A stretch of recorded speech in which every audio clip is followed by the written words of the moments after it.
Inilatag na sistema para po sa rice assistance ng pamahalaan sa mga retailer. At alamin with DTI Assistant Secretary Agaton Uvero. Asek, magandang araw po. Asek. Magandang umaga po. Asek, this is Aljo Bendijo, sir, ng PTV. Yes po, yeah. Opo, ano pong masasabi ng DTI sa maayos na pagsunod ng retailer sa price ceiling sa mga regular milled at well-milled rice? Base dun sa monitoring natin kahapon dito sa NCR kasi ito yung unang tinututukan natin. Marami naman ang sumusunod. So Okay.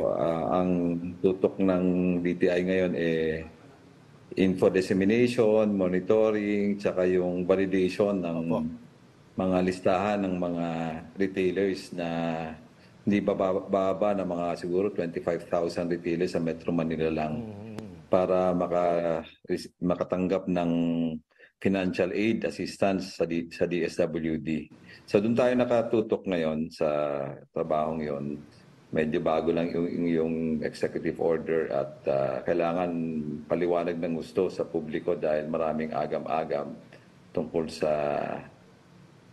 epekto nito. Pangalawa, gusto kong ilinaw sa publiko, sa mga nanonood na hindi po lahat ng bigas kasama ng CAP.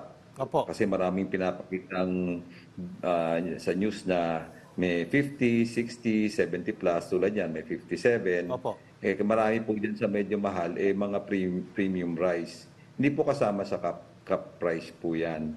Talagang mataas po talaga yan dahil premium rice yan. Pero yung well-milled po, tsaka regular, yung nga po, doon nag-a-apply yung 45 tsaka 41.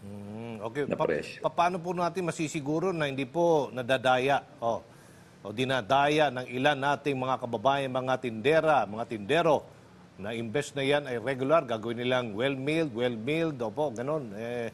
Kumusta po monitoring Pwede po yan natin mangyari, pero siguro, yung mga payo ko sa mga mamimili, doon kayo sa suking tindahan nyo. Ayun. Para siguro kayo. Pero kasama po siguro natin ang DA rin sa pag-monitor niyan yung quality ng ng mga bigas na ibinebenta. Nakikipag-ugnayan rin po kami sa mga traders. Sa katotohanan, nasa Bulacan rin kami kahapon, yung mga kausap ng mga traders na sinisiguradong meron maayos na supply ng well-milled rice at regular milled rice. Opo. Para sa ang mga linggo, papunta sa anihan na parating. Mag-aanihan na rin kasi in the next 3 weeks. Opo. So nakikita natin na tulad ng mga nakaraang taon, kapag anihan, bumababa naman ang presyo ng bigas. At doon nga yung punto natin at sinasabi rin ng pamahalaan na ito po ay stopgap measure, temporary lang. As soon as mag-stabilize yung presyo ng bigas, ililift na natin yung price ceiling. So, palapit na rin po yung anihan. So, expect prices to really also go down. Okay. Hindi po lahat ng retailers, tama ho ba, Asek, ang bibigyan ng ayuda ng pamahalaan? Tama ho ba? Hindi po Ang lahat. target po natin, lahat ng naapektuhan na retailers dito simula sa NCR. Pero ang una sa listahan natin, yung mga nasa public markets, naka-rehistrado sa LGUs. Pero meron po kasi mga micro stores, sari-sari stores na mga nasa barangay na maliliit na posibleng hindi rehistrado sa munisipyo o sa syudad na nagtitinda rin ng rice. Dito naman po pumapasok yung aming Bureau of Small Business Division na nangangalap ng impormasyon tungkol dito sa mga maliliit na mga yung micro, kung tawagin micro business natin. Okay. May tanong po si Ian Cruz ng GMA News. Ilan ang mabibigyan sa hanay ng mga rice retailer at magkano ang minimum at maximum na ibibigay na financial assistance sa bawat retailer? Ang nasa usap-usapan, sana mamaya may meeting kami, interagency meeting ulit. Opo. Pag-usapan po is 15,000 per retailer. At sisikapin po mabigyan lahat ng mga legitimate retailers na naapektuhan ng presyong 45 at 41. Opo. Agad-agad ibibigay sa kanila yung 15,000. Tama ho ba? After verification, validation na legitimo sila at nagtitinda silang palugi. o nalugi sila sa nakaraang araw. Target po natin bago matapos ang linggo, magsimula na ng distribution ng DSWD ng financial assistance. Opo. Ano ba, pera diretso sa kanila kaagad, sir? O dadaan natin sa Opo, pera bangko? po. Pero ang narinig po natin sa DSWD, magkakaroon ng staging centers pag-distribute. After, again, mayroon pong initial na listahan, binalidate ng DTI, katulong ng DA at ng LGUs. Tapos sila po, meron din silang mabilis ang verification process. Tulad ng ginagawa nila sa ibang programa. So listahan lang sa inyo, DTI, pati ng DA, then the implementation would be the DSWD na. Okay. Bukod po sa assistance na ito, ano pa ang inilatag na tulong, lalo na ng DTI, sa mga mapektuhan po nitong price ceiling? Asek?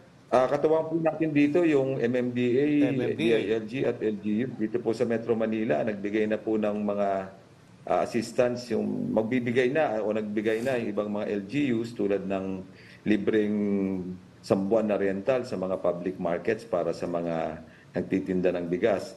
Sa DTI naman, inihahanda yung interest-free loans para sa mga small businesses na naapektuhan. Opo. Kasabay din po dyan, nag-co-coordinate po ang DA at LGU dun sa logistics support sa pag-deliver ng mga bigas para makabawas po dun sa presyo o sa cost ng mga bigas pagkuha sa bodega hanggang sa mga retailers. Kailan po planong simulan ng DTI yung market linkages at paano po ang magiging sistema po nito, Asek? Meron po tayo, ongoing po yan. Meron po tayong kinakausap na mga through the, tawag natin dyan, market masters. Yes, sir. Tapos sa kabilang side naman, yung mga traders na nag-o-offer ngayon, marami po tayong kausap ng mga traders na nag-o-offer ng supply. Pag ililink po natin yan para may access po dun sa murang bigas yung mga retailers natin. Ongoing na po yan ang ang paghahanda. Opo. Paano po matitiyak ang sapat na supply po ng bigas at maiwasan ang hoarding? Kasunod po ng implementation ng kautusang ito ng Malacanang price ceiling? Asek? Dito po sa Bulacan, medyo mababa ang supply pero may parating na magaling sa Nueva Ecija, sa Dagupan.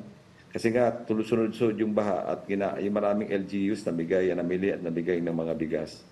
Pero tuloy may parating po mga imported at marami po sa base sa datos ng DA tsaka Bureau of Customs, marami pong dumating na bigas na nasa bodega pa at dapat i-distribute habang naghihintay ng harvest season.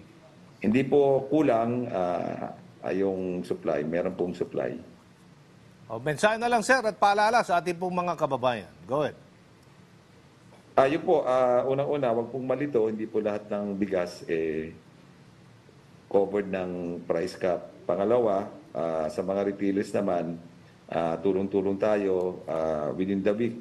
Magsisimula po yung release ng DSWD ng ayuda, assistance para sa mga naapektuhan ng mababang presyo.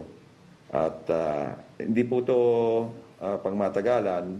As soon as maging stable na yung prices sa merkado, lilift na rin po ang price cap.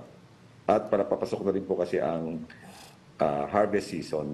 Usually po, historically, pagdating ng Agosto, July, August, tumataas talaga ang presyo ng bigas. Nakakaiba lang po yung pagtaas ngayong panahon na ito kumpara sa mga nakaraang taon. Kaya kinailangan na magkaroon ng price cap.